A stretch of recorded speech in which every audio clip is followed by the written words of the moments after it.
I mean, I think Ellen DeGeneres is a talented lady. I like her. I mean, I like her work. I don't know. I don't care about her politics. And I understand there's plenty of people who say, look, I wouldn't spend a nickel to see Ellen DeGeneres. I get that. That's okay. If I stopped going to movies or watching TV shows or, engaging in the culture over people that I don't align with politically, I'd never leave the house. And I like to be entertained, and I find her entertaining. I admit it. And to see what she's been reduced to is wild to me. I mean, to see the way Trump has broken these people amazes me. I want to play this clip. This is on social media, and evidently she's proud of this. And she confirmed that right after the election, she left the United States for the UK. She fled the country. She became so disillusioned with America. Because let's face it, these people who are leaving the country because of Trump, it's not because of Trump, it's because of the American people. Because they're in the minority. Most people favor a secure border. Most people voted for mass deportations. Most people want the rule of law restored. Most people want a better economy. Most people want a roaring stock market and low unemployment. These are the things people voted for that they didn't get from Democrats. But okay, you didn't get what you wanted, so you say, I'm going to pick up my marbles and I'm going to go to another country. Here's Ellen DeGeneres. I want to play this video for you. And again, she posted this proudly, evidently, on social media. This is in the UK. Hit it. Here she is. Ow. These things are sharp even through the gloves. She's got a pair of shears. Oh, God. And she's trimming back bushes on her farm in the UK. Now she's got a weed whacker. Okay, she's standing there with a weed whacker and a mask on. Of course, the mask. I'm probably left over. Good job, baby. There she is, nodding, and she's now here comes the best part. There she is with the chickens. She's calling the chickens. Come on. Bring it up full, Eric. Come on. Yep. You're funny when you're Look at that. They're all gathering. She's feeding the chickens. Come on. Here, chicken. Here, chicky. Linda likes to go straight to the source. Linda. She's got one of them named. She named one of them Linda Blair. Come on, Mabel. Because Mabel. She's got another one named Mabel. She's named the chickens in her chicken coop. She's literally got a chicken coop now. Look, she's petting Mabel. Yeah, Linda. She's now petting the chicken. Here. Wow.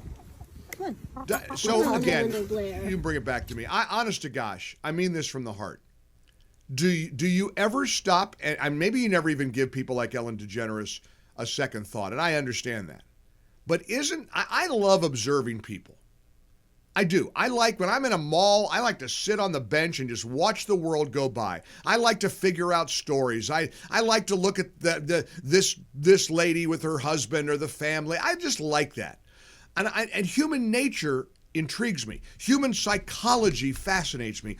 Are you not fascinated by the way people are broken by a political outcome that they don't like? Do you understand it? Do you understand the political nature of people broken like this? Do you get that? Because I honestly don't. I think we ought to have a little bit of empathy, maybe a little bit of compassion. I mean, there are people who say that their whole life has been destroyed by the outcome of an election.